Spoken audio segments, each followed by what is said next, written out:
state control of Hindu temples.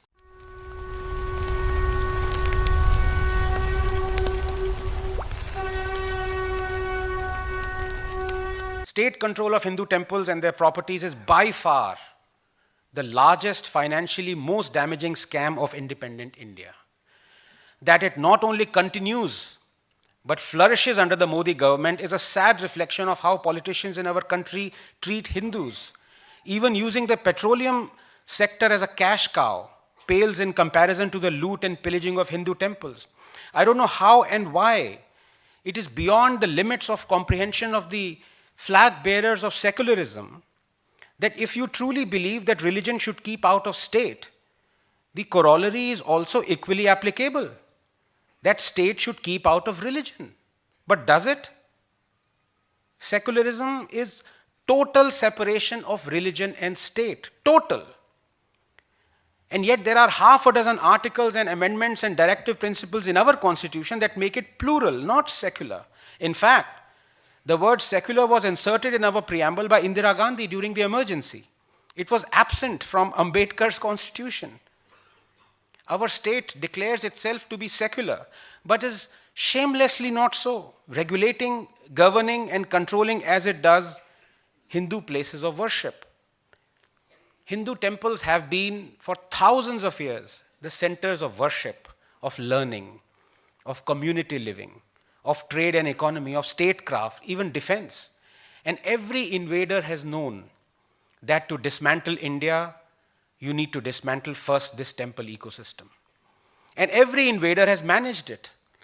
What sets the British apart is that they managed also to pass this dismantling on to those who they ruled and subjugated. And now the latter are continuing with the dismantling. Right from the Madras Regulation 7, 1817 to the Religious Endowments Act 1863 to the Religious and Charitable Endowments Act 1925 to the Hindu Religious and Endowments Act 1927 to Act 12, 1935 to the Post-Independence Hindu Religious and Charitable Endowments Act 1951, Hindus have been at the receiving end of state-sponsored loot and pillaging of their places of worship. And when the 1951 legislation was challenged in the High Court, and subsequently the Supreme Court, and most of the draconian provisions of the 1951 Act struck down, the Congress that was in power then quickly passed the Hindu Religious and Charitable Endowments Act 1959, snubbing the court decree. 2 years ago, the Madras High Court dismissed a petition challenging the constitutional validity of this act, commenting that, quote, management of temples has got nothing to do with the right to worship. A Hindu can worship as much as he wants, unquote. But I ask you, if the Congress can bring in a legislation to control Hindu temples, one that still stands, why can't the BJP bring in a legislation to free Hindu temples? A petition by Swami Paramatma Nanda and Swami Dayanand Saraswati is pending in the Supreme Court since 2012, 10 years. They can allow midnight hearings for granting mercy to terrorists, but not here. In his plea, Swamiji gave the example of the grand Ardhanareshwara temple in Tiruchenagod, Tamil Nadu. Even though the temple generates more than 1 crore in annual income, the budget earmarked for conducting daily puja and performing rituals is a mere 1 lakh. Swami Dayanand Saraswati did not live to see the day his beloved temples would be wrested from state control. He passed away in 2015. Governments of just 10 states control more than 110,000 Hindu temples.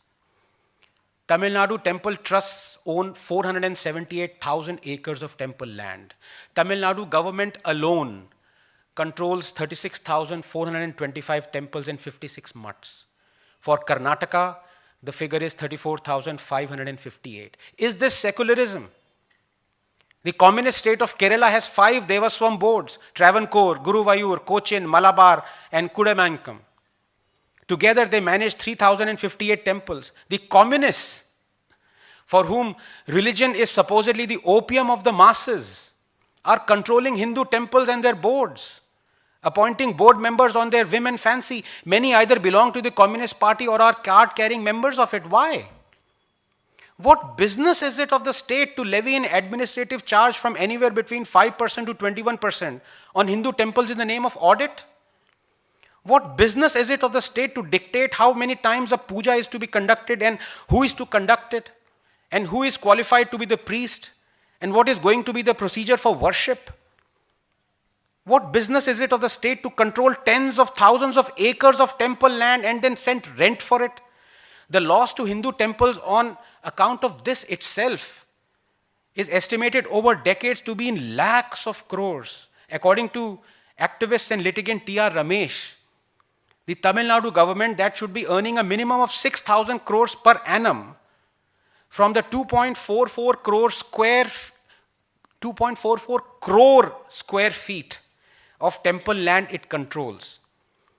It earns a mere 58 crores, not even 1%. Kapileswarar temple is one of the richest temples in Tamil Nadu, owning more than 600 acres of prime property in Chennai. State records show it has 473 defaulters, with most of its land now encroached. And this is just one state. And because of this loss in revenue generation, Hindu temples are not able to spend money on what they'd really like to spend money on.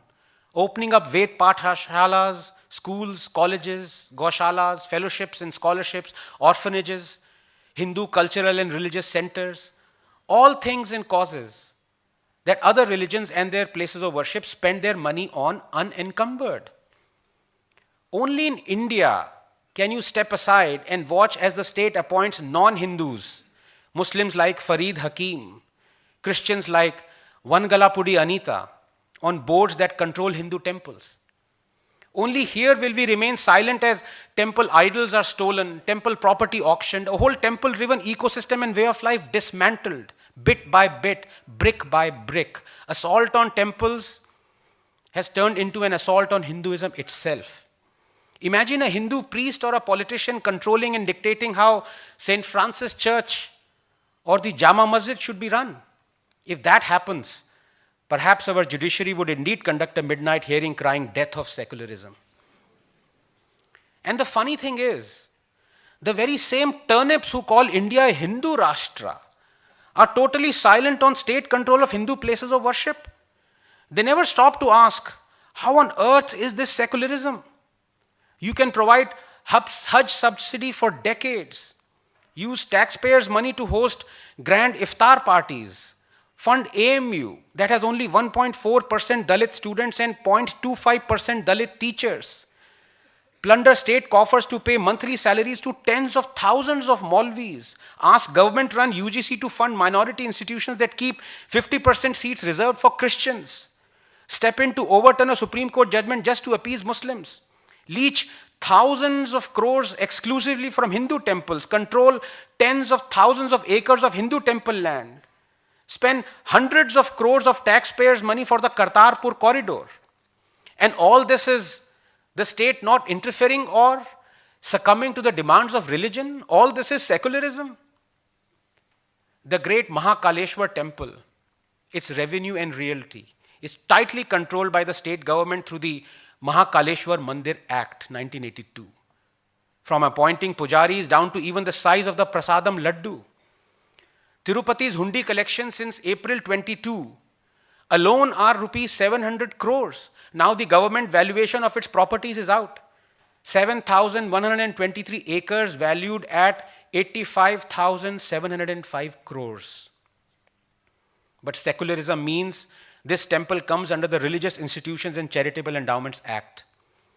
Until a High Court order of 6 months ago, Andhra Pradesh Hindu Religious Institutions Act used to force temples earning 5 lakhs or more to pay 21.5% of their income to the endowments department, no questions asked or entertained.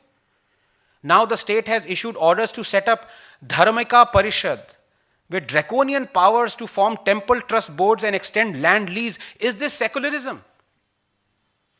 More than 2 years have gone by since the Tamil Nadu government informed the Madras High Court that 11,999 temples under its control do not have enough money to perform even a single puja.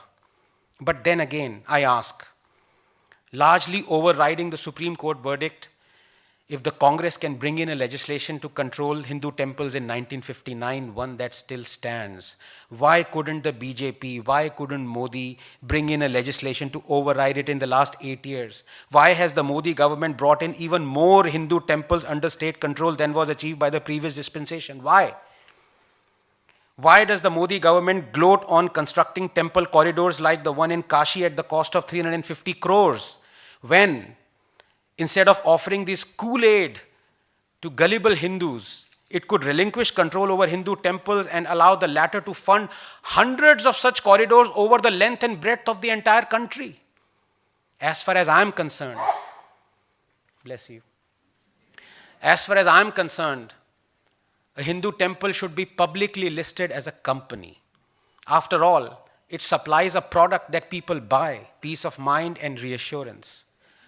And unlike other companies that need to constantly refine or come up with better and newer products, a temple's product hasn't changed in a millennium and never will. Indians should be able to buy stake in the temple and make the temple richer. The richer it becomes through public trading, the more it will do for the society, schools, hospitals, roads, orphanages, pathshalas, housing, and the more it does for the society, the more it will garner donations. With the temple being publicly listed, the ready excuse of the Modi government that who will control the temple after we relinquish control becomes untenable. Let the government tax the temple's wealth, no issues. But at least the wealth generated by the temple will belong to the temple. At least then the Hindus will not be so blatantly discriminated against in their own country.